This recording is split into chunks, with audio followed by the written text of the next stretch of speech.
Asalaamu calaykum waraxmatullaahi tacaala wabarakaatu. War degdega oo inaga soo gaadhay dalkaasi Mareykanka.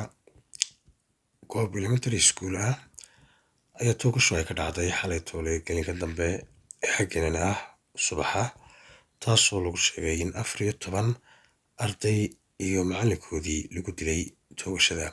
Toogashada halkan ka muuqata ayaa ah mid ay soo qaadeen kamaradaha ku rakiban iskuulka qayb laga soo xigtay, taasoo ninku deerka istaagayo dabeetana uu sameynayo toogashada. Arrintaas oo booliisku soo gurmadeen guud ahaana lagu jiro hawsheedii iyo difalka ka dambeysay oo aan filayo inaan la qaban ayaanu idinku soo gudbinaa. Halkan waa burji media oo kule fadlan warkaa degdega ah ee aad kala socoto iyo wixii inaga soo kordhaba la soco. haddii aad nagu cusub tahayna subscribe ha iloobin. Asalaamu calaykum waraxmatullaahi tacaala wabarakaatu.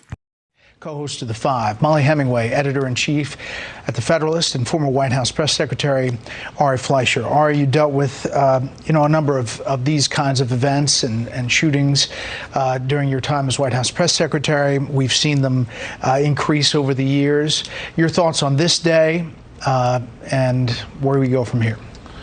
Well, the immediate most important thing is the compassion and the support that needs to be extended to the families and to everybody at the school. Even those who didn't lose their children, they're traumatized. And that community is going to come together, and they need the help from everybody and love from everybody. Beyond that, it's such a feeling of hopelessness, isn't it? I don't live very far from Newtown, Connecticut, where that killing took place, and it changed all the elementary schools in the area where I am from. And you can't even get into elementary schools up here anymore. They're double doors, they're locked, and if you walk in that first door, you can't get through the second door. We're going to have to harden our elementary schools. It's going to take decades, and I'm afraid that is the only practical thing I can think of. Everything else will get lost in the politics and the blame game.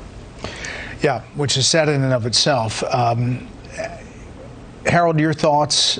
You have young children, and on this day, the parents receiving that news is the thing that everybody just thinks about. What if it was? What if it was me?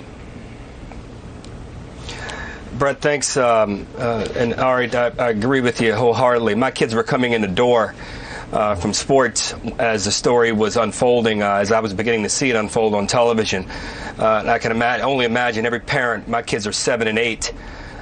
Any parent with any age child, young child, is gonna hug even and hug and love even harder and closer this evening. I think Ari's right about what we have to do in schools, but one of the things public officials have to, be it law enforcement or those elected to public office, have to ponder at this moment is what can be done differently and what can be done as fast as possible. First, we need to get to the bottom of what happened here in this situation. It's obviously, I pray for those families, and I hope these numbers do not go up, the death toll numbers. But as Bill Malugin and others who, in his great reporting earlier, what we learned is that the numbers may go up, and even Trace Gallagher, as he covered this earlier. Schools and streets, subways, public places like grocery stores. I think we have to be willing to confront the conversation around guns and figure out if there are sensible things that we can do. Of course, it's a hard charge and highly politicized conversation at times, but one thing we know for certain, and I think that your last guest, the former D.C. police detective said it earlier, there are too many guns on the streets. This is not a statement about the Second Amendment. This is just a statement that too many of the wrong people have guns in their hands. And how are homeless people and others getting guns in their hands when they can't feed themselves and can't support themselves, but somehow or another can find the money to buy a gun?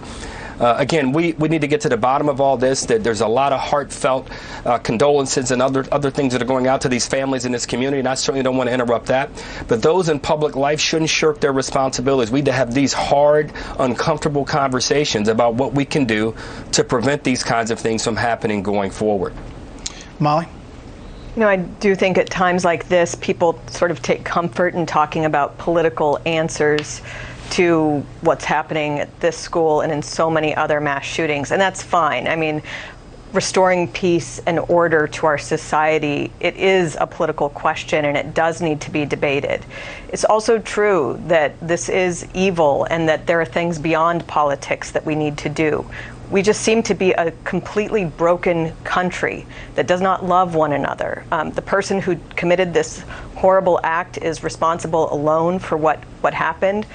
But there are bigger issues in play about how we treat one another, the love we show, whether we value human life. And this is something political, but it's also something much more than political. And I think everybody should think about the people in their lives, love one another, think about how to show love to people that you maybe don't normally show love to address the brokenness and fallenness, and to pray for relief from this sin that is besieging us, throughout the land. This is the second mass shooting in 10 days, and it's untenable what we have here. And it's, again, politics is an appropriate response, but this is something much deeper. There's a moral rot going on that we all need to dig in and try to address. Thank you. Panel, stand by if you would. Hey, Sean Hannity here. Hey, click here to subscribe to Fox News YouTube page and catch our hottest interviews and most compelling analysis. You will not get it anywhere else.